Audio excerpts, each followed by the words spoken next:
A little while ago, I released a video in which I explored whether ChatGPT 3 could write a decent melody. I then followed it up with one exploring whether it could write 4-part harmony. The results were mixed.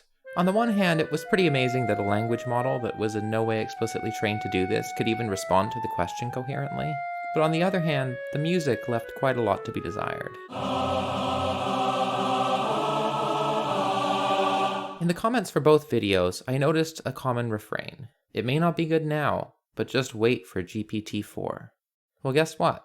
GPT-4 is here, and now we can find out just how good or bad it is at music.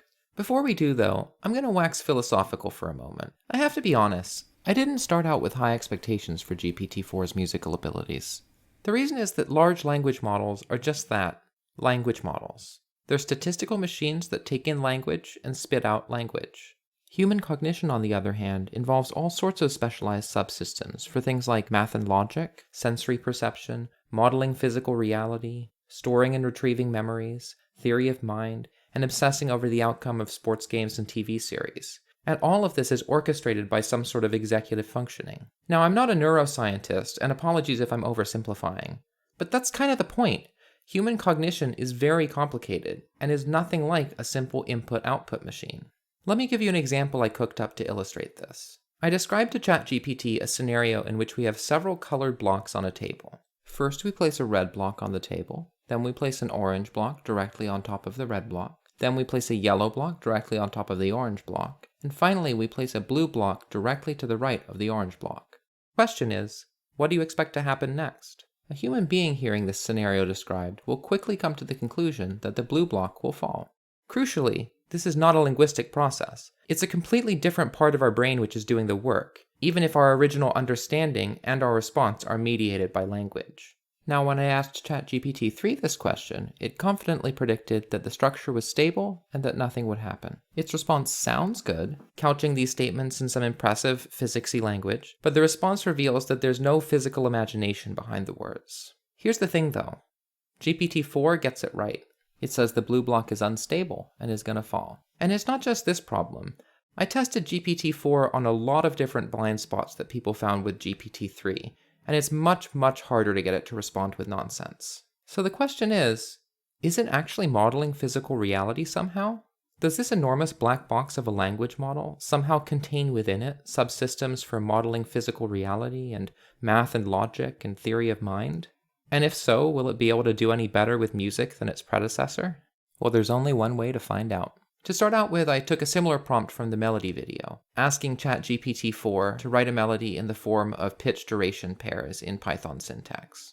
I asked it to have a varied contour with several high and low points, use a wide variety of note lengths, include at least 4 skips, stay within a pretty wide pitch range, and be at least 20 notes in length. It responded, as before, with this list of pitch duration pairs. And I went ahead and copied that list into this script, which uses my SCAMP libraries to play back the music and generate the notation. Here's what it sounded like.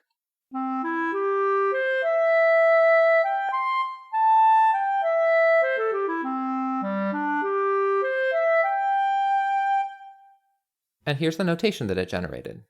As you can see, it has a contour that goes up and down a couple times. It's got a nicely varied rhythm. And so far things are looking quite a bit better than GPT-3.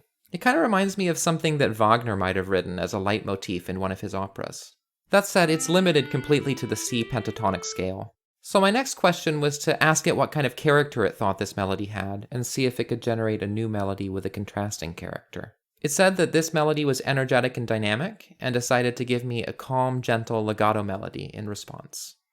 Here's what that melody sounded like.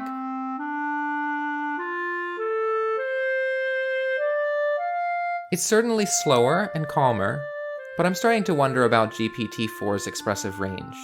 Again, this is just a rising and falling arpeggio of a major triad with an added sixth. So I decided to challenge it and ask it if it could come up with a new melody that includes stepwise motion as well as leaps, and suggests some sort of changing chord progression, instead of just sticking to this simple chord the entire time. The result started out pretty boring, just as a C major scale, but in the middle it did something a lot more interesting.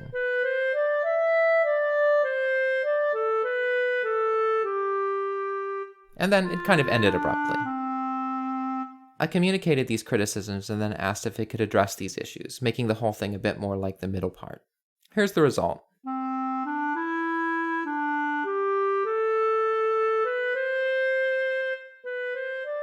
Again, all the notes are just from a C major scale. But actually the more interesting issue that's emerging is one of metric phase. So metric phase is kind of a fancy term for where you are in the beat or in the measure. And if we look at that middle part of the melody, the part that I liked, the revision puts it in a different metric phase than in the original version.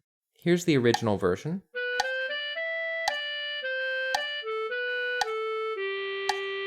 Here's the revised version.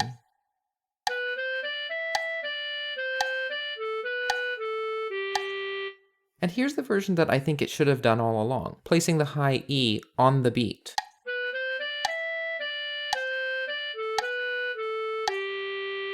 But anyway, all of this points to the fact that GPT-4 really doesn't understand rhythmic context. It's concatenating little segments of melody without consideration for how these segments of melody line up with rhythmic cycles. Anyway, at this point I thought it might be good to give GPT-4 a fresh start. So I asked it to keep in mind everything we'd already talked about and create an entirely new melody, this time of dark and brooding character. I wanted to see if those words would be evocative in any way. And based on the result, I think they were.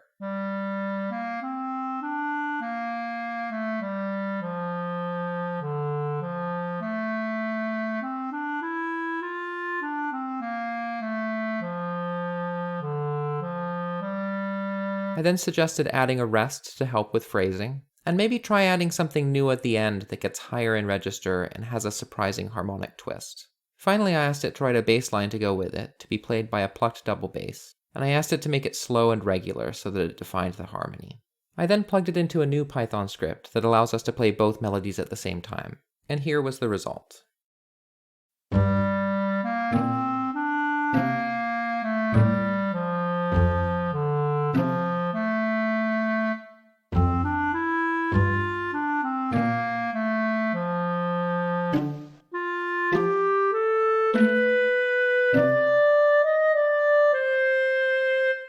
Having criticized GPT-4 for its lack of understanding of musical meter, I think it's only fair to point out what it's doing well here. For one thing, it's using the same dum-da-dum-dum rhythmic motif several times throughout the melody. In the original version of the melody, it even used some similar melodic motifs. Another thing that I find impressive is that the placement of the rests in the bass line matches the phrasing of the melody. There's clearly a sense of the melody being made up of 3 short phrases. In my view, this was the strongest music I'd seen out of either GPT-3 or GPT-4 so far. So since it's doing okay with 2-part writing, let's try it on 4-part writing. As with the harmony video I did with ChatGPT-3, I asked it to create a 4-part chorale in the style of Bach and format the response as a Python dictionary. If you remember, this is what GPT-3 produced. And here's what GPT-4 came up with.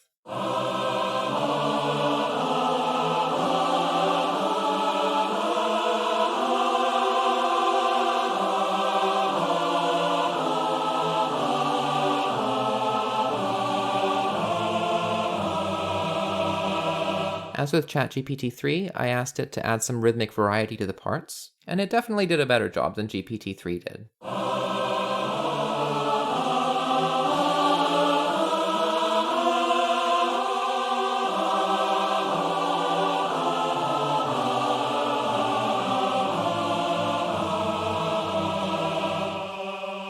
Next, I asked it to change the chorale to D major, make it twice as long, add some rests, and just generally give it a bit more melodic shape while sticking to the rules of 4-part writing. It wasn't all that responsive to what I said, except that it did a pretty good job of changing it to be in D major. In fact, the bottom 2 parts are a direct transposition of the bottom 2 parts of the previous version, which I thought was kind of interesting. Of course, the whole chorale is still riddled with 4-part writing errors, so I decided to point that out to it, specifically asking it to avoid parallel octaves and fifths, and generally outline a clear chord progression. I also asked it to tell me what chord progression it was using after it generated the music. Here's the result. It did fix the glaring parallel fifths in the beginning of the tenor and bass, but it replaced them with something equally bad. Also, the music it produced bears no relation whatsoever to the chord progression it says it used. I tried everything I could think of to point out its mistakes and coax it into making good 4-part writing, but nothing really worked. I also tried the same trick as before and asked it to create a dark, brooding chorale, and after a little bit of tweaking, that did create something pretty interesting.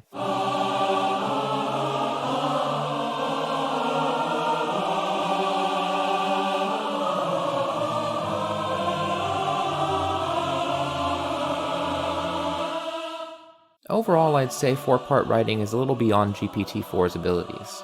And this isn't unconnected with the metric phase problems I discussed earlier, since 4-part writing is all about the alignment of the different parts. That said, I did kind of enjoy the pan-diatonic style that emerged. It reminded me a bit of Stravinsky's Symphony of Psalms. So what are we to make of all of this? Well, it doesn't seem like GPT-4's enhanced reasoning abilities extend all that far into the musical domain. There's definitely improvement over GPT-3, but nowhere near as much as there's been on physics reasoning, like the block problem I described earlier. My guess is that this is because music represents a bit of a blind spot to the OpenAI developers. It could also have something to do with the fact that GPT-4 was trained on images as well as text, so maybe that somehow adds to its spatial reasoning in a way that it doesn't add to its musical reasoning. Perhaps if the GPT developers made a concerted effort with music, or made a multimodal model that incorporates both MIDI files and text, we would start to see something interesting emerge. That said, I couldn't help but keep probing GPT-4's enhanced reasoning abilities, trying to think of ways that I could outfox it. In particular, I wanted to find a prompt that a child can answer, but that it could not, and I found a couple. The first one is the simple question of which letters directly follow vowels in the English alphabet. Pause the video and try it for yourself.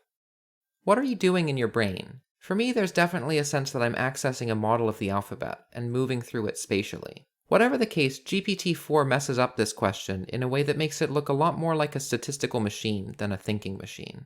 I also decided to look a little bit more closely at the block problem and created a variation. I asked it to create a 3x3 grid, place blocks at certain coordinates, and create a diagram showing the grid. And here's what it produced. Pretty good. However, when I asked it to imagine that gravity pulls the blocks downward so that there's no empty space below any of the blocks, it failed pretty spectacularly. I also tried probing its ability to create these diagrams a little bit further, asking it instead to make a larger 20x20 grid with 18 different blocks of 3 different colors. Now, for a human being, this is the same problem, just a more complicated pain-in-the-butt version of it.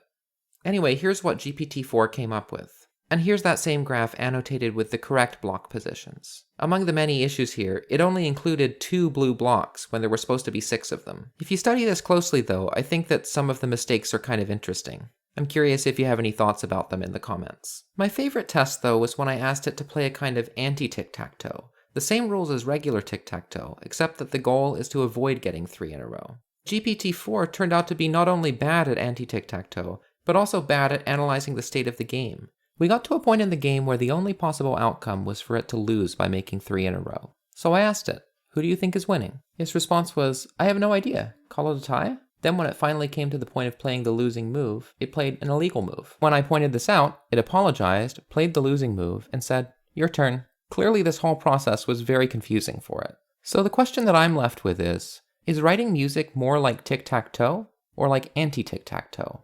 In my experience, music and creative work more generally is much more like anti-tic-tac-toe. When I start working on a piece, I don't really know what it's going to be, the rules by which it's going to operate. And as I work on the piece, the goalposts are constantly shifting as I reevaluate my creative goals. But what do you think of all of this?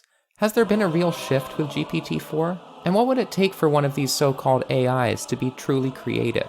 Also, what do you even want the role of artificial intelligence to be in the arts? Oh, and before we go, I wanted to offer a few resources I've found that offer interesting perspectives on GPT-4 and AI more generally. The first is a blog post by Brett Devereaux called On ChatGPT, which helped me to see that language consists of 2 separate sets of relationships. The first is the set of relationships between words and the things that they represent in the real world. And the second is the set of relationships between words themselves. When we communicate with language, we use both of these relationships, but large language models only have access to the relationships between words, which is why they hallucinate and make up citations. In terms of a more pro-GPT-4 perspective, I listened to a talk by Sebastian Bubeck called Sparks of AGI, which details some of the remarkable things about GPT-4. In particular, I found his ideas about GPT-4 linking with other tools to overcome its shortcomings quite provocative. Next, this write-up by Gray Marcus and Ernest Davis called How Not to Test GPT-3 really helped me in my experiments with trying to outfox GPT-4. And in terms of a more zoomed-out perspective on AI and its potential effects on society, I've been enjoying Ezra Klein's podcast. I'll link to a couple of episodes in the description. Finally, these experiments with ChatGPT are only possible because of all the time and effort I've put into my open-source SCAMP libraries for computer-assisted music in Python. So if you've enjoyed this, I hope you'll check out some of my other videos on music coding, and perhaps subscribe to my Patreon. For this video, I'm providing patrons with the prompts and code I used to create the music, and I'd love if some of you signed up and created some weird things.